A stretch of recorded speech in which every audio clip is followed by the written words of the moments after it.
찬송하시겠습니다. 찬송가 89장입니다. 찬송가 89장. 샤론의 꽃 예수 나의 마음에 거룩하고 아름답게 피소서. 내 생명 참 사랑이 향기로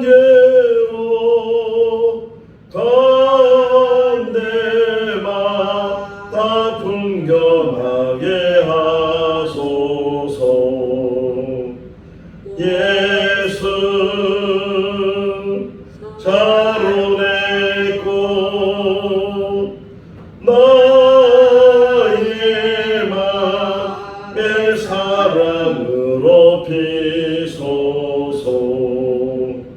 샤론의 꽃 예수 이 세상에서 어느 꽃과 비교할 수 있으랴. 나의 삶의 한결같은 은혜와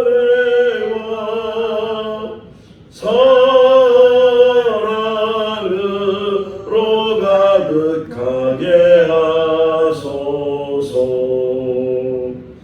예수 샤론의 꽃 나의 맘에 사랑으로 피소서. 샤론의 꽃 예수 모든 질병을 한이 없는 능력으로 고치사 고통하며 근심 많은 자에게 크신 힘과 소망 내려주소서. 예수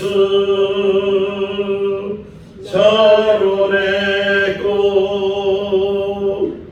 나의 맘에 사랑으로 피소서. 샤론의 꽃 예수 깊이 솟소. 주의 영광이 땅 위에 가득해 전하 만민 주님 앞 엎드려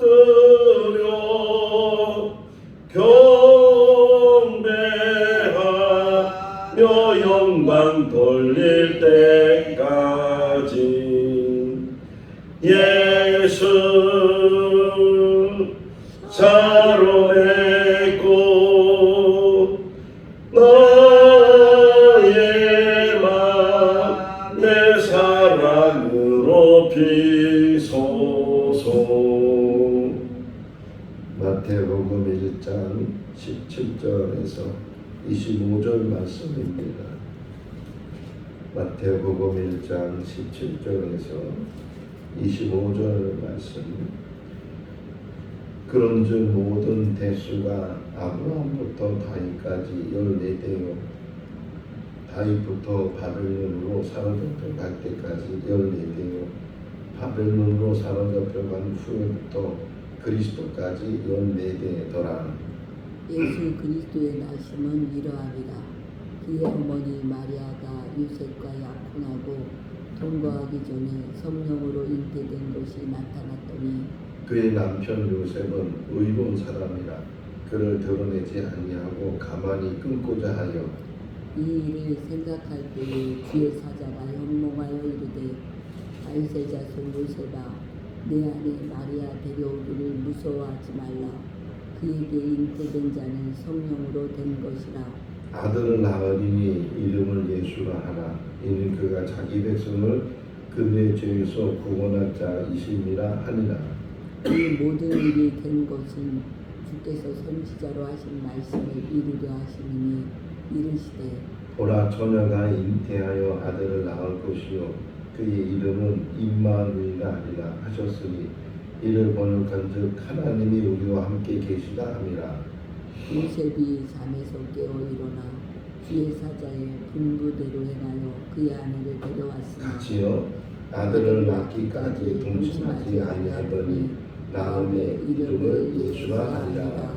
아멘. 할렐루야. 아멘. 신학교를 가게 되면 여러 과목을 배우게 되는데 그 중에 필수적으로 배워야 되는 게 히브리어와 헬라어를 배우게 됩니다. 히브리어는 구약성경, 헬라어는 신약성경이 기록된 언어이기 때문에 배우는데 어릴 때부터 언어를 배울 때도 어렵지만 이제 20대가 넘어서 또는 30대가 넘어서 신학교에 가서 그 히브리어 헬라어를 배우려고 하니까 참 어려웠습니다. 특별히 히브리어 같은 경우는 이 성경이 처음에 쓰여질 때는 흔히 말하는 모음만 있는 거죠.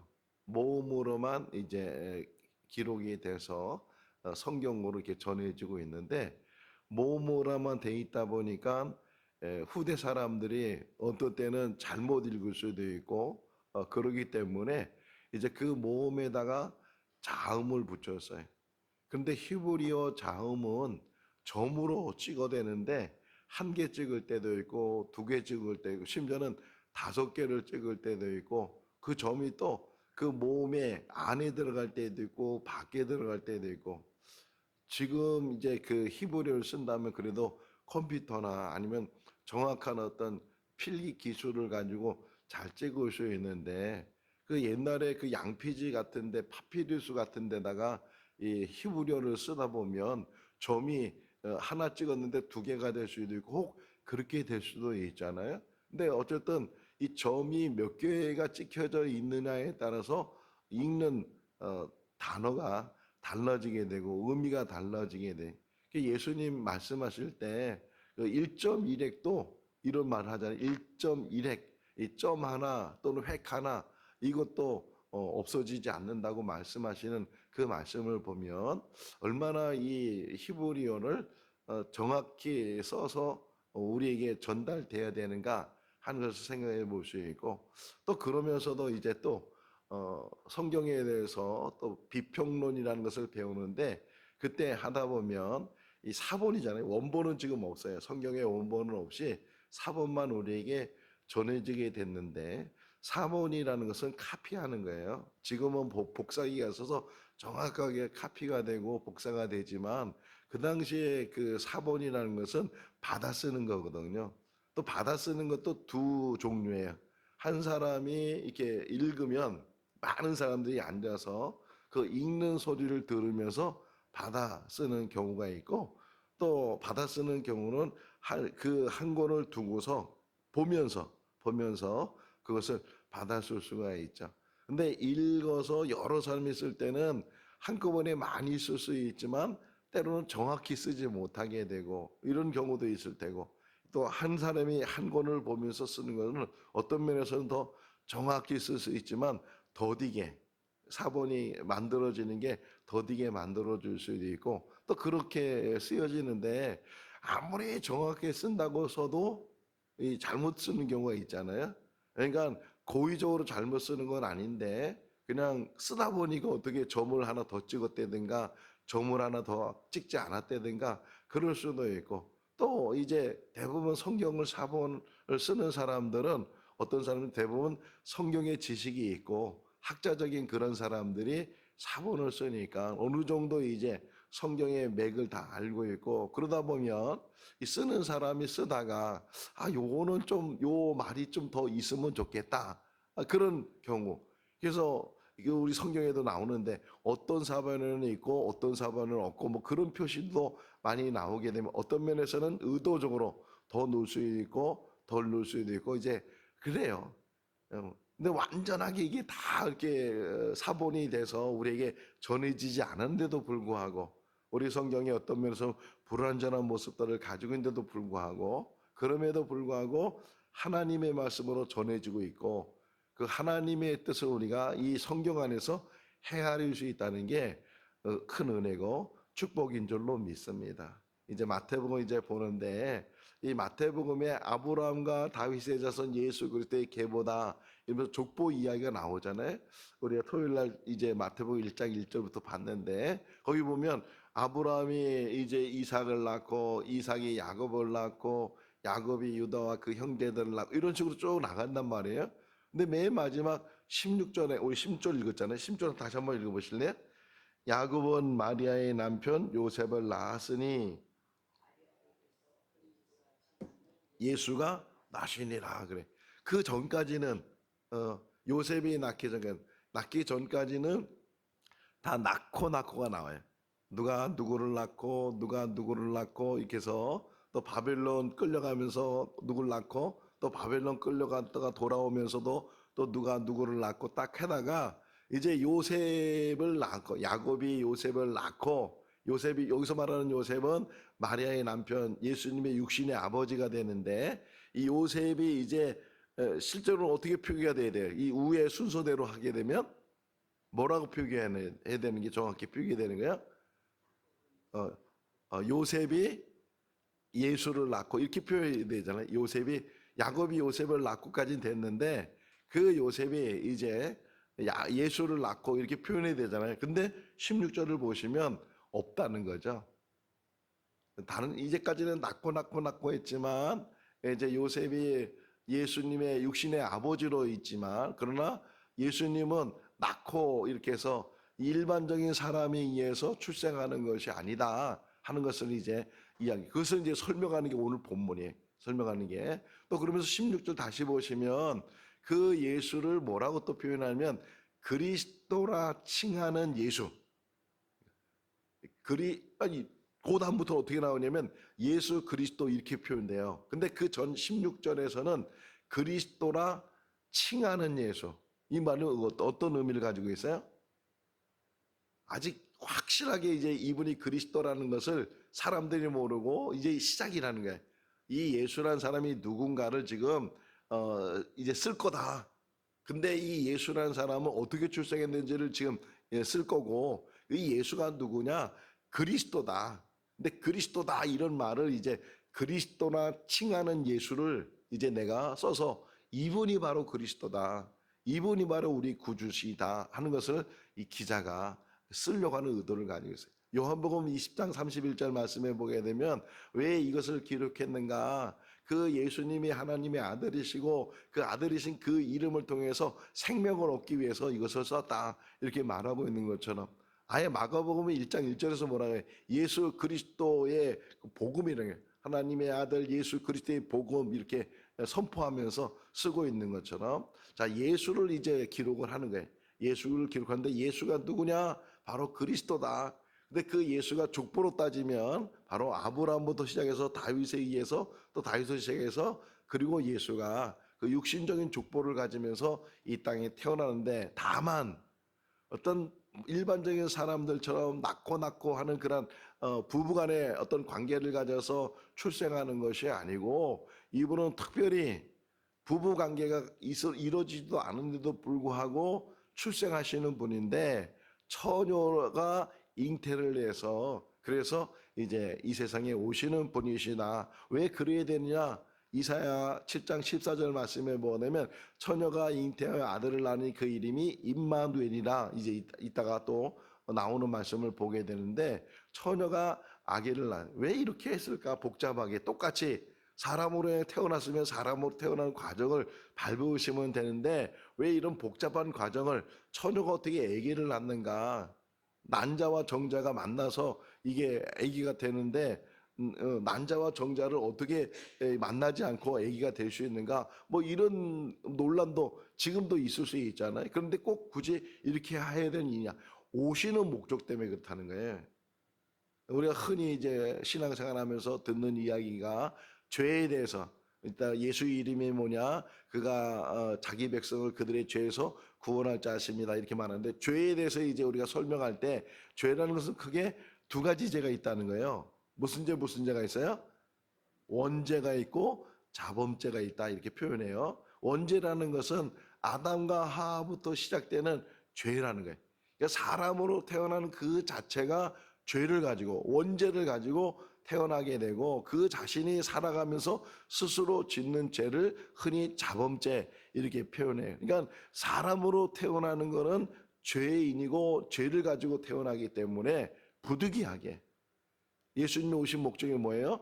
죄인을 구원하기 위해서 죄의 문제를 해결하기 위해서 죄 없는 분, 히브리서 설명하잖아요. 히브리서에는 그분은 죄가 없으신 분이다 이렇게 설명하고 있는 것처럼 죄가 없으신 분이 이 땅에 오셔서 죄 있는 우리들을 인간들을 구원하셔야 되기 때문에 그분이 이렇게 특별하게 자꾸만 이 상식적으로 또는 논리적으로 문제가 될 수 있는 처녀가 아기를 낳는 그런 방법을 통해서 이제 이 땅에 오시게 되는 거예요. 근데 그런 이사야 예언, 그래서 전에도 설명했지만 구약은 굉장히 중요한 게 뭐냐? 신약에 일어나는 모든 일들을 미리 말씀해서 아 그렇구나 미리 그래서 이야기했구나. 그래서 이 마태복음의 특징 중에 하나가 이뤘다는 말이 많아요. 오늘 본문 읽으면서도 보셨는지 모르지만 이사야 선지자를 통해서 말씀하신 그 말씀을 이루셨다 이렇게 표현하는 게 참 많이 있다 하는 것을 좀 아시면 좋을 것 같고. 자, 17절은 보면 10절 특징이 뭐예요? 이제 14대. 그러니까 아브라함부터 이제 14대, 바벨론 포로 이제 14죠. 아브라함부터 다윗까지가 14대요. 다윗부터 바벨론 끌려갈 때까지가 14대고 또 끌려간 후에 예수님까지 14대. 특별히 성경은 숫자가 중요해. 숫자로 의미를 주는 일들이 참 많이 있는데 왜 그러면 14라는 숫자를 맞췄을까 이거예요. 14라는 숫자를 맞힌 이유는 뭘까 하는 것을 설명해 보면 토요일 날 잠깐 말씀을 드렸지만 14라는 이 곱하기가 벌써 여기 이게 들어가 있는 거예요. 14가 되는 방법이 뭐예요? 14 곱하기 1도 14가 되지만 7 곱하기 2가 14가 되잖아요. 7 더하기 2가 그러니까 7 더하기 7이 14가 되는 것처럼 14라는 의미 자체보다는 7이 두 번, 그러니까 두 번은 강조되어 있는 것이고 7이 두 번이에요. 그게 몇 번이 있다는 거예요. 세 번이 있었다. 3이라는 숫자를 또 맞춰놓은 거예요. 그러니까 7이 6번 이렇게 하는 것보다는 14라는 숫자를 통해서 7이 두 번 있는 게 세 번 있다. 이렇게 표현을 하고 있어요. 그러니까 7이라는 숫자는 완전 숫자고 거기 두 번이니까 우리가 흔히 말할 때 중요한 거는 두 번 말하잖아요. 강조하잖아요. 그 강조하는데 3이라는 숫자는 어떤 의미를 가지고 있어요? 하나님의 숫자일 수도 있고 삼위일체 하나님에 대한 숫자도 있고 그런 숫자의 의미를 이제 이야기하면서 예수님이 이 땅에 오시는데 그 왜 아브람 다음으로 예수님이 오시면 어떤가 또는 다윗 다음으로 오시면 어떤가 이런데 하나님은 다 그때와 갈라디아서 4장 4절 말씀에 보게 되면 때가 참에 이런 말씀을 하시는 것처럼 다 하나님이 때를 정해서 그 때에 정확하게 정말 하나님의 어떤 섭리는 점 하나도 틀리지 아니하고 섬세하시고 정확하게 하나님의 뜻을 이루어 나가는데 바로 예수님이 이 땅에 오시는 그 과정 속에서도 모든 것들이 준비되면서 진행되면서 정확한 때에 정확하게 오시고 그리고 이 땅에 오셔서 그 모든 일들을 그래서 예수님이 십자가에서 죽으시면서 뭐라 그래요? 다 이루었다 이렇게 말씀을 하시는 거예요. 자 그러면서 이제 본격적으로 예수님이 어떻게 태어나셨는가 누가복음을 좀 더 보시면 더 자세히 설명이 되지만 이 마태복음만 이제 보면서 보면 요셉과 마리아가 정혼을 했어요. 그러니까 우리나라 말로는 약혼이죠. 약혼을 했어요. 아직 결혼을 안 하고 같이 잠자리를 안 했는데 이제 서로 결혼해서 부부가 되자는 약속을 서로 하고 있는 거예요. 제가 그 나사렛 갔었는데 나사렛 가 보니까 마리아 집터가 있어요. 그리고 저 위에 윗동네는 요셉의 이제 집터가 있는데 그러니까 요셉은 윗동네 총각이었고 마리아는 아랫동네 처녀였는데 한 동네에 사는 우리가 갑돌이 갑손이 노래도 하는데 어떤 갑돌이 갑손이처럼 우에 아래 살다가 서로 이제 정혼을 한 사이가 됐는데, 근데 소문이 난 거예요. 무슨 소문이 났어요? 임신을 했다는 소문이 났어요. 아니, 잠자리를 하지 않는데 요셉이 생각할 땐 더 괘씸하잖아요. 분명히 아기를 갖는다는 것은 남자와 여자가 잠자리를 했을 때 아기가 생기는 건데, 그런데 자기하고는 한 번도 잠자리를 한 적이 없는데 임신을 했다고 하니까 이게 어떤 남자하고 잠자리를 했는가 의심이 생기게 되고, 또 이게 불교다라는 생각이 들고, 유대인들이 가지고 있는 것 중에 하나가 정결한 거, 정결한 정숙함, 순결, 이런 것들을 지키는 것이 유대인들이 가지고 있는 생명보다, 우리나라에도 뭐 여자들이 이 조그만 칼을 갖고 다니는 게 뭐예요? 정절을 지키려고, 순결을 지키려고. 그래서 조그만 칼을 이제 몸에 지누고 다녔다는 그런 이야기도 우리가 듣게 되는데, 아니, 요셉이 생각이 너무 괘씸하잖아요. 그런데 그러면 요셉은 여기서 표현이 뭐냐면 의로운 사람이었다. 요셉은 의로운 사람이어서 자기가 생각해 보니까 많은 갈등이 있었는데, 혹이나 또 그 일로 인해서 마리아가 또 다치는 일에 대해서도 요셉은 또 용납하기가 쉽지가 않고, 그래서 요셉이 생각한 것은 여기 표현이 한번 읽어볼까요? 19절 말씀. 그의 남편 요셉은 의로운 사람이라 가만히 끊고자. 이 가만히 끊고자 했다는 표현이 뭐예요? 서로 다치지 않도록, 마리아에게도 큰 피해가 되지 않도록, 그냥 남자도 모르는 사이에 임신을 했다 그러면은 돌에 맞아 죽는 거잖아요. 모세법에 의하면은 돌에 맞아 죽어야 되는데, 그것도 큰 걱정이 되고, 그렇다고 해서 누구 애인지도 모르고 그 여자를 자기 아내로 데려오기도 참 이게 난감한 일이고, 이래가지고 요셉이 어려움 속에 있는데, 그런데 이제 어느 날 꿈에 천사가 나타나는 거예요.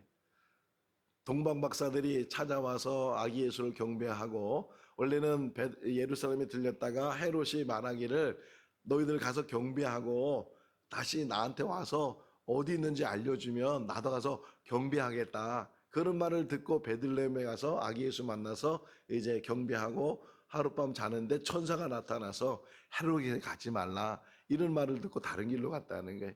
또 헤롯이 그것을 깨닫고 나서 그것을 알게 돼서 분노하면서 군사들을 베들레헴에 보내가지고서 베들레헴에 있는 2살 된 아이를, 2살 밑에 있는 아이들을 다 죽이라고 했을 때 그 절에 또 천사가 나타나서 요셉에게 지금 헤롯이 아기를 죽이려고 하니까 빨리 애굽으로 피신해라. 그래서 이제 요셉의 마리아와 아기를 데리고 애굽으로 내라는 그런 얘기를 우리가 보는 것처럼, 이게 급할 때 또는 뭔가를 정말 하나님께서 메시지를 전해 주실 때 꿈이라는 것을 통해서 전해 주신다. 구약에는 참 많잖아요. 우리가 구약 많이 요셉을 읽었을 때도 이 바로에게 꿈을 보여주고 요셉에게도 꿈을 보여주고, 이 꿈 다니엘서에도 꿈 이야기가 많이 나오는데, 어떤 하나의 어떤 전달, 어떤 수단이죠. 하나의 전달 수단을 통해서 지금 천사가 요셉에게 나타나서 네가 지금 걱정하는 것 그거 걱정하지 마라. 마리아가 어떤 다른 남자하고 잠자리를 해서 아기를 가진 것이 아니고 성령께서, 다시 말하면 하나님께서 마리아에게 특별히, 이거 특별한 거죠. 유일무이한 거예요. 전에도 없었고 앞으로도 없었는데 그 마리아가 성령에 의해서, 하나님에 의해서 아기를 갖게 됐으니까 그 아기를 데리고 오는데 걱정하지 마라. 그리고 그 아기는 아들이다. 아들을 낳을 텐데 그 아들의 이름을 예수라나. 예수는, 예수의 의미가 뭐라고 또 설명하잖아요. 21절 말씀에 보게 되면 예수는 그 자기 백성을 저들의 죄에서 구원할 자다. 백성들을 구원하는데 죄에서부터 구원하시는 그 아들을 낳게 될 것이나. 창세기 18장에 보게 되면 아브라함이 앉아 있는데 3명이 지나가죠. 그래서 그들에게 달려가서 자기 집에 들어오셔서 쉬었다 가시라고 음식을 차려드리고 막 그랬을 때, 그 3사람이 그 아브라함 집에 가서 음식을 먹고 나서 아브라함에게 내년 이맘때 너에게 아들이 있을 거다. 아브라함이 생각하기나 지금 100세가 다 돼가고 살아도 경수가 끊어진도 아기를 가질 수 없는 그런 몸을 가진 도 오래됐는데 어떻게 아기를 낳는가. 살아도 그렇게 생각했을 때 천사가 말하기를 하나님은 능히 하실 수 있느니라. 할렐루야. 하나님은 하실 수 있는 줄로 믿습니다. 우리도 지금 하나님의 기적을 보고 있잖아요. 하나님의 기적 안에 우리가 지금 하루를 살고 있는 것처럼 하나님은 하실 수 있다. 처녀의 몸이랄지라도 잉태하게 되고 아기를 낳을 수 있다. 아들을 낳을 것이다. 이삭이 이름도 줘줘요. 아들을 낳으면 그 이름을 이삭이라 하라 이렇게 말하는 것처럼 여기서도 이제 아들을 낳으니 이름을 예수라 하라 이랬어요. 또 그러면서 설명 22절 설명하기를 뭐라고 설명해요? 말씀을 이루려 합니다. 자, 예수님의 모든 공생의 삶은 예수님의 출생부터 마지막까지 모든 삶은 말씀을 이루는 삶이었다. 이것을 더 깊이 들어가면 하나님 뜻을 이루는 거예요. 할렐루야. 우리가 이 땅에 사는 가장 중요한 목적이 뭐냐? 하나님의 뜻을 이루는 삶. 하나님께서 원하시고 하나님의 뜻하신 왜 보내셨겠어요? 뜻이 있어서 이 땅에 하나님의 뜻을 이루라고 하나님 주신 사명 이루라고 우리에게 보내주셨는데 그 말씀을 이루는 삶을 사신 분이 예수 그리스도이고 우리들도 말씀을 그래서 더 말씀을 배워야 되는 게 말씀을 알아야 말씀을 깨달아야 뭘 어떤 것을 의미하고 어떤 것을 하나님이 원하시는 것을 알아야 주님 뜻대로 살기로 했네. 주님 뜻대로 살기로 했네. 근데 주님 뜻대로 살기로 한 사람은 주님의 뜻이 뭔지를 알아야 주님의 뜻을 이제 행할 수 있는 것처럼 우리가 이렇게 말씀을 배우고 말씀을 묵상하는 것들도 다 주님의 뜻을 깨닫고 해야 하는 거예요. 예수 그리스도는 예언된 모든 말씀을 다 이루는 삶을 살고 그 중에 하나가 이제 이사야 7장 14절에 있는 말씀처럼 이 13절 읽어볼까요? 보나 처녀가 잉태하여 아들을 낳을 것이요 그의 이름은 임마누엘이라 하리라 하셨으니 이를 번역한즉 하나님이 우리와 함께 계시다 하매니라. 창세기 39장에 요셉이 보디발 집에 이제 노예로 팔려갔는데 근데 성경은 뭐라고 이렇게 하면 하나님께서 그에게 형통케 하셨다는 거예요. 보디발이 볼 때도 요셉이 들어오고 나서부터 점점 집안이 좋아지고 재물도 많아지고 그러면서 요셉에게 하나님이 함께 하신 것을 보게 돼. 감옥에 갇혔어요. 보디발 아내 때문에. 근데 그 감옥 안에서도 하나님께서 그를 형통케 해주셨어요. 간수가 볼 때 요셉에게 하나님이 함께 하신 것을 보게 됐어요. 여러분 이 땅에 사는 날 동안 가장 큰 복이 뭐냐? 하나님이 함께 하시는 거예요. 임마누엘 하나님이 우리와 함께 계시다. 그 이름이 누구라고요? 예수 그리스도. 자 마지막 하나 또 보시면 25절 읽어볼까요? 아들을 낳기까지 동침하지 아니하더니 나음의 이름을 예수라 하니라. 이 당시에 예수라는 이름이 몇 명 있었을까요? 몇 명인지는 모르지만 유일하게 이분만 예수라는 이름이 있지는 않았었겠죠. 그죠? 예수라는 이름은 올라가면 여호수아라는 이름하고 같아요. 여호수아. 그러니까 여호수아가 대단한 지도자였으니까 많은 사람들이 너 여호수아처럼 대단해서 아들을 낳으면 이름을 여호수아라고 줘줄 수도 있고 그래 예수라고 줘줄 수 예수가 참 많잖아요. 지금도 예수가 많아요. 지금도 예수라는 이름을 가지고 있는 사람들이 많고 또 심지어는 자칭 예수도 많아요. 자, 중요한 게 뭐냐? 예수라는 이름 자체가 중요한 거 아니고 바로 예수라는 이름을 가지고 있는 그분 이게 중요해요. 예수라는 이름을 가지고 있는 그분이에요. 제가 신학교 갔어요. 신학교 가서 좀 너무 좋은 게 그 전까지는 김동환이라는 이름을 가진 사람을 만나본 적이 없어요. 듣긴 들었는데 내 이름이 제가 한 번은 너무 궁금해서 전화번호책 옛날에 전화번호책이 이렇게 두꺼웠잖아요. 그 전화번호책 보면 개인 이름이 쭉 나오고 전화번호 나오고 그걸 한번 계속 김동환이라는 이름을 찾아봤어요. 전화번호책인데 왜 이렇게 많아? 나는 내 이름이 유일한 줄 알았는데 그게 김동환 이름이 많더라고요. 근데 신학교 가서 처음으로 똑같은 김동환을 만났어요. 그분도 김동환 나도 김동환이. 근데 생기가 틀려. 김동환 하면 두이차다. 교회도 그런 거 많잖아요. 교회도 똑같은 이름을 가진 사람이 들어와서 아무개 A, 아무개 B 뭐 이렇게 이름을 부르기도 하고 그러는데 중요한 게 뭐냐면 예수라는 이름보다 더 중요한 게 예수라는 이름을 가지고 있는 그분. 유일하신 분. 한 분이 한 분. 다른 이름으로서는 구원받을 만한 이름을 우리에게 주신 적이 없다. 사도행전 4장 12절에 말씀하고 있는 것처럼 그분을 만나야 돼. 예수란 이름을 가지고 있는 지금 복음서에서 말하고 있는 하나님도 마찬가지. 세상에 얼마나 하나님이 많아요. 신들이 얼마나 많아요. 각자가 뭐 일본에 가면 사람 숫자만큼 신이 있다고 말할 정도로 그렇게 신들이 많아요. 그런데 우리가 말하는 이 하나님은 바로 세상을 만드시고 세상의 주인이시고 세상을 주관하시고 하나님 나라를 완성시키시는 그분, 한 분이 한 분, 유일하신 그분. 우리가 예수라는 이름의 그분을 만날 수 있기를 바랍니다. 다른 이름이 아니에요. 다른 사람이 아니에요. 사람을 만나는 것이 아니에요. 어제 우리 그 장로님들 오셔서 청주에서 그래서 예배 같이 드리고 잠깐 제 방에서 담화를 했는데 이야기를 서로 나눴는데 그 중에 한 장로님이 이제 80이 다 되시는 장로님이 그분이 아주 중요한 말을 하셨어요. 내가 이제까지 살아오면서 깨달은 게 뭐냐면 그 모든 세상의 모든 일들을 하나님이 하셨더라. 생거 진정교회도 하나님이 하셨고, 하나님이 하셨다는. 목사님들도 말씀을 전할 때 내가 뭘 했다, 우리가 뭘 했다 이런 말 안 된다는 거예요. 하나님이 하셨다. 하나님. 오직 이 마태복음을 읽어가면서 예수 이름이 아니고 예수라고 이름을 가지고 있는 그분, 임마누엘이시는 그분을 만나는 그런 시간들을 갖고 정말 예수 안에서 참 평강을 누리고 예수 안에서 참 소망을 가지며 사는 우리 모두가 다 될 수 있기를 주님의 이름으로 축원합니다. 기도하겠습니다.